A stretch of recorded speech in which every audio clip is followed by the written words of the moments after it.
축하해요. 다시 여러분과 함께합니다. 심리학자 율리아 라투넨코입니다. 그리고 나르시시스트를 무력화하는 10가지 문구를 소개합니다. 제 채널에 처음 오신 분들은 구독 부탁드립니다.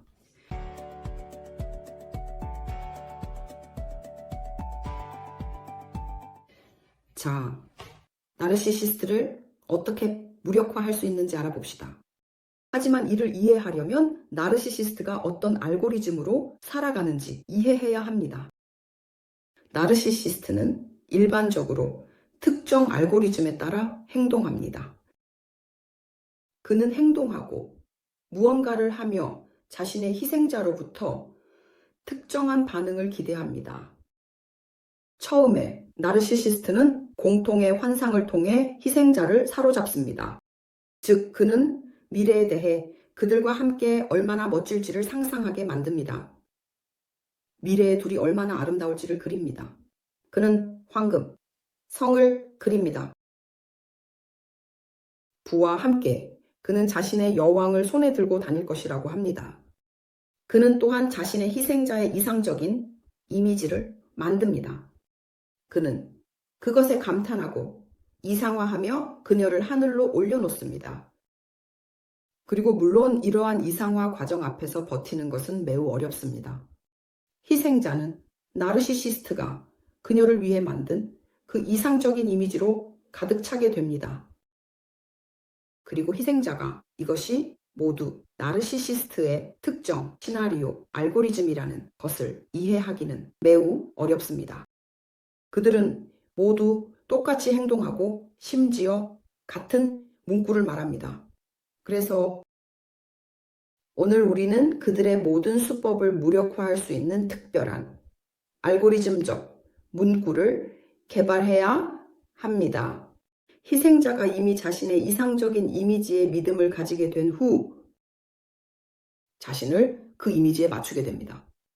희생자가 공동의 이상적인 환상에 믿음을 가지게 된 후 나르시스트는 희생자의 자원을 고갈시키기 시작합니다. 그리고 그가 더 이상 희생자에게서 얻을 것이 없다고 판단할 때 그녀의 모든 자원이 소모되고 고갈되었을 때 그는 그녀를 버리기 시작합니다. 즉, 그녀를 평가절하하고 날개를 꺾습니다. 그리고 이것은 아름다운 미래, 공동의 꿈, 자신이 최고라는 믿음을 가졌던 사람에게 매우 고통스러운 과정입니다.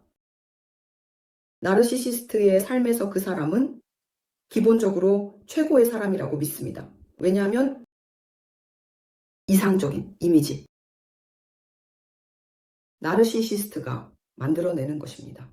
그것은 피해자의 머릿속에 스크린샷처럼 남아있으며 그 스크린샷을 지울 수 없습니다. 왜냐하면 그것은 매우 중요하고 누군가가 당신을 사랑하고 그렇게 생각하고 소중히 여긴다는 것은 매우 가치 있는 일이기 때문입니다. 하지만 바로 이 단계에서 나르시시스트는 활용을 시작합니다. 그는 더 가까이 다가갔다가 멀어지는 게임을 계속하며 사라집니다. 그는 항상 가장 필요할 때, 즉 그가 필요할 때 그 자리에 없습니다. 어떤 극단적인 상황에서 도움을 줄 때 그는 결코 그곳에 없습니다.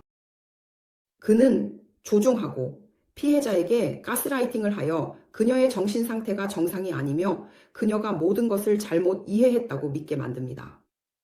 그는 단지 농담을 했을 뿐인데 그녀에게 유머 감각이 없다고, 그녀에게는 심리학자나 정신과 의사가 필요하다고 말합니다. 이 모든 것입니다. 나르시스트는 피해자에게 암시를 줍니다. 결국 그녀를 버리고 새로운 피해자를 찾기 위해서입니다.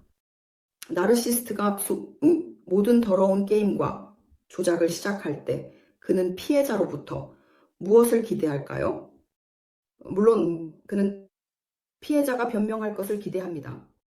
그녀가 무언가를 증명하고 설명하며 그의 이성에 도달하려고 노력할 것이라고 기대합니다.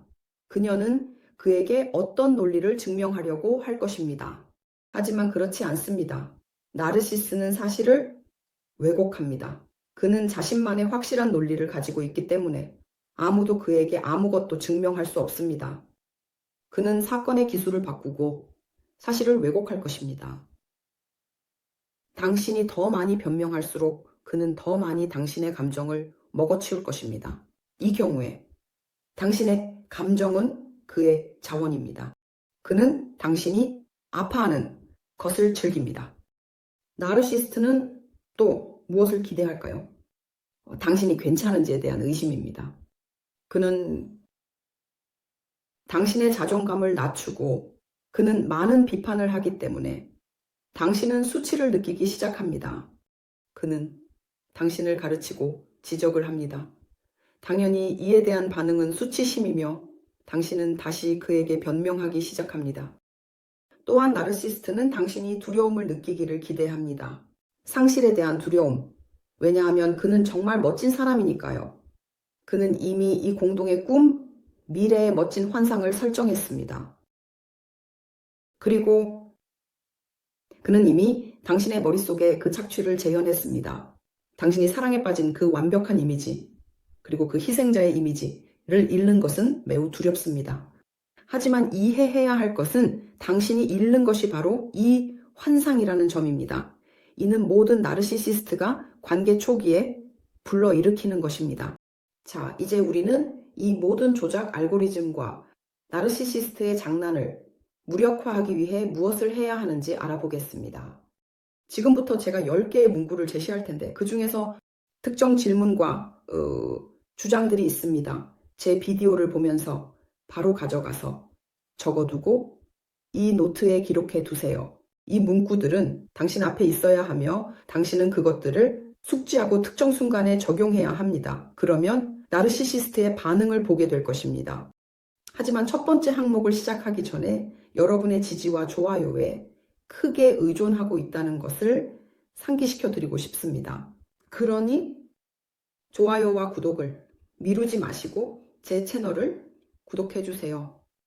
여기에는 나르시시스트를 무력화하기 위해 해야 할 많은 유용한 정보가 있습니다. 첫 번째로 제안하는 것은 그가 자신의 알고리즘에서 여러분에게 무엇을 기대하는지 이해하는 것입니다. 특정한 것들입니다. 이것은 변명, 눈물, 강한 감정들입니다. 그가 기대하는 것을 그에게 주는 것을 멈추고 중단해야 합니다.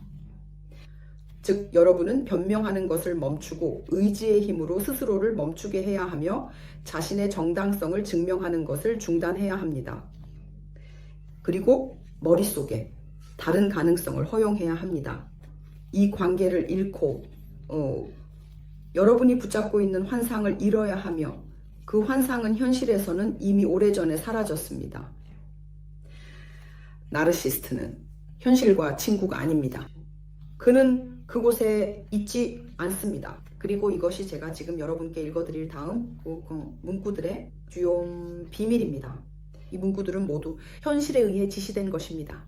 그리고 여러분이 나르시스트에게 이 문구들을 말할 때 그의 뇌를 약간 해킹하게 될 것입니다. 왜냐하면 그는 깨어나게 되고 여러분에게 어떻게 대답해야 할지 이해하지 못할 것이기 때문입니다. 하지만 작은 비밀은 여러분이 질문을 할 때 나르시스트는 답변을 회피하려고 할 것입니다. 같은 질문을 여러 번 반복하며 답변을 요구하세요.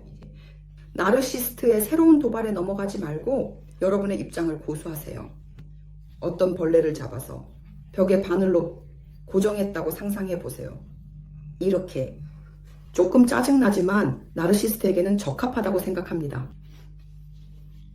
이런 비유가 적용될 수 있습니다. 마치 성가신 벌레를 벽에 고정시키고 현실적인 질문으로 붙잡고 있는 것처럼요. 그렇다면 그 질문이 무엇일까요? 제가 가장 자주 제안하는 첫 번째 질문은 바로 여기서 지금 나에게 무엇을 원하는가입니다. 그는 이해하려고 할 것이고 대화 주제를 다른 곳으로 돌리려 할 것입니다. 하지만 당신은 반복하고 또 반복하세요. 그의 회피에 넘어가지 말고 아니, 그래도 대답해줘. 바로 여기서 지금 내게 무엇을 원하는가라고 말하세요. 바로 여기서 지금이라는 단어에 중점을 두세요. 무엇을 원하는지, 특히 지금 내게 무엇을 원하는지 이 논쟁을 멈추기 위해서. 두 번째, 질문은 또한 당신의 나르시시스트를 궁지에 몰아넣을 수 있습니다. 지금 나의 가장 이상적인 대답은 무엇인가요?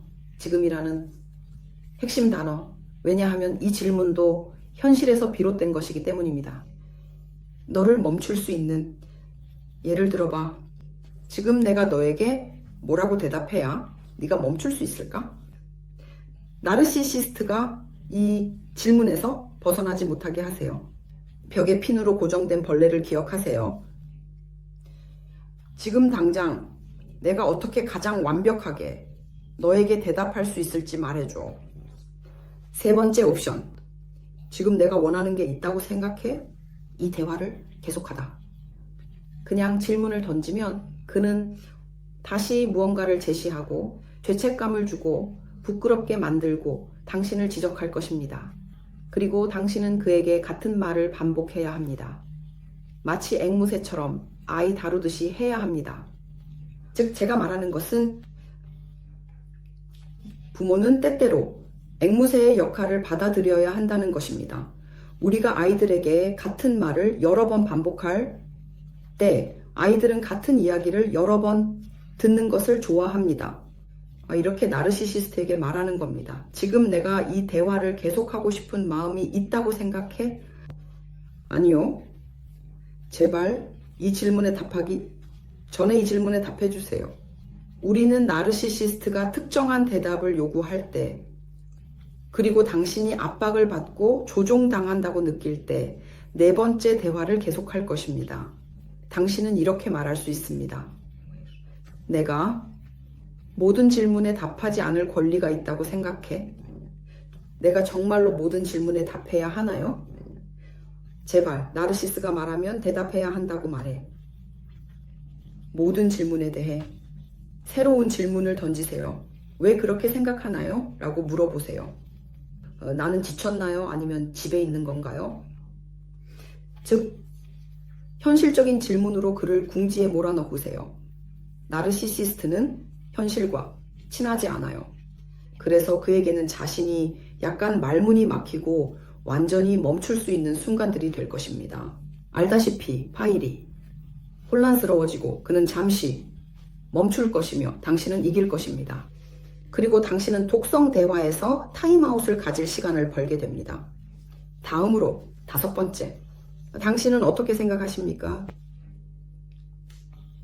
어떤 성인이든 접촉을 끊을 권리가 있다고 생각하나요? 그녀가 대화가 마음에 들지 않을 때, 그녀가 원할 때? 아니요. 제발 지금 바로 말해주세요. 당신은 어떻게 생각하나요? 성인이 대화에서 나갈 권리가 있다고 생각하나요? 당신이 대화가 마음에 들지 않을 때 대화에서 나갈 권리가 있나요? 그리고 이 현실에서 나온 질문으로 그를 계속 몰아붙이세요. 하지 마세요. 이 질문에서 도망가지 못하게 하세요. 6번째 질문.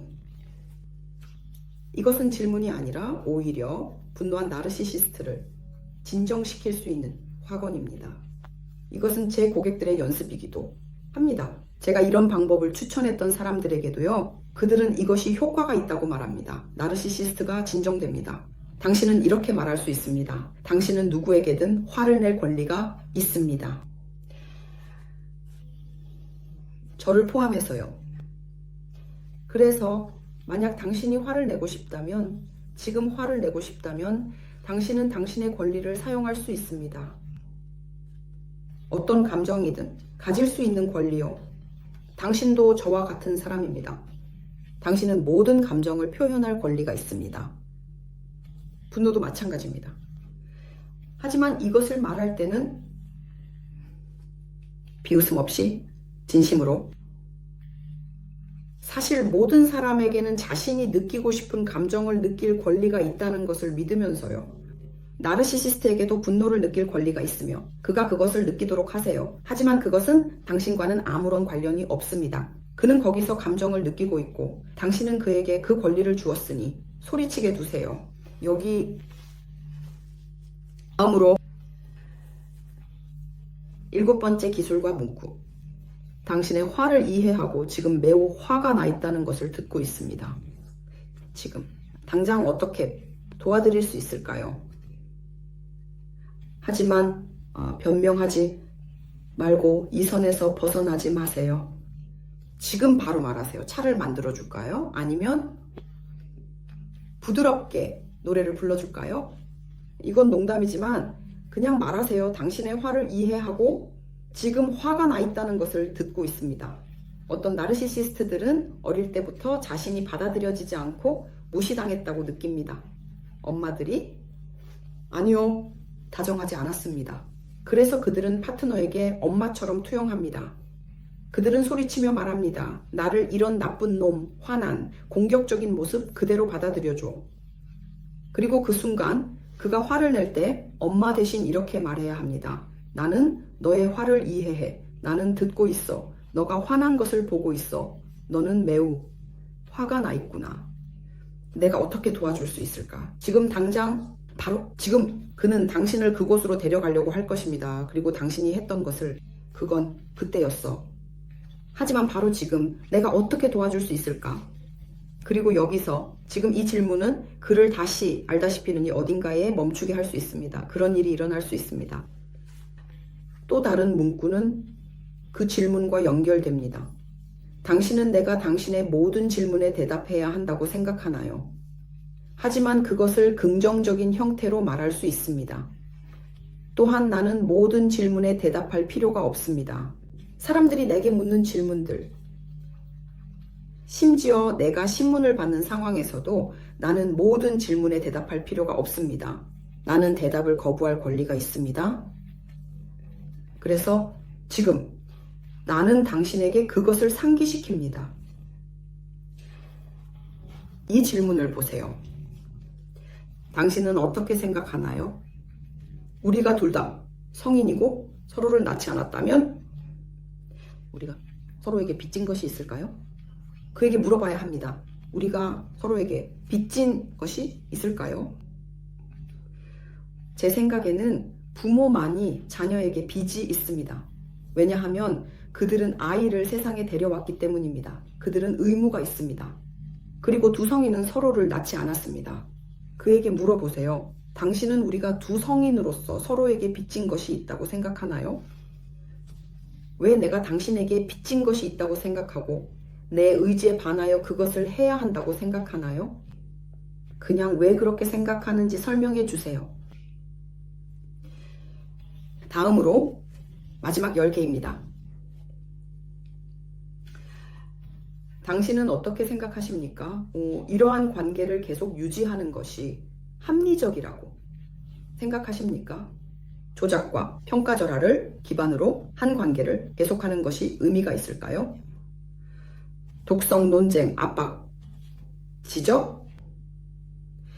이 관계가 이미 그 범주로 넘어간 것은 아닌가요? 그 안에서 90%가 부정적이고 아마도 거기 어떤 10% 긍정적인 부분이 있을까요? 우리에게 이 만족을 주지 않는 이러한 관계를 끝내는 것에 대해 생각해 볼 가치가 있을까요? 하지만 마지막 문장을 말하기 위해서는 큰 용기와 가능성, 그리고 자신에게 의지할 수 있는 능력이 필요합니다.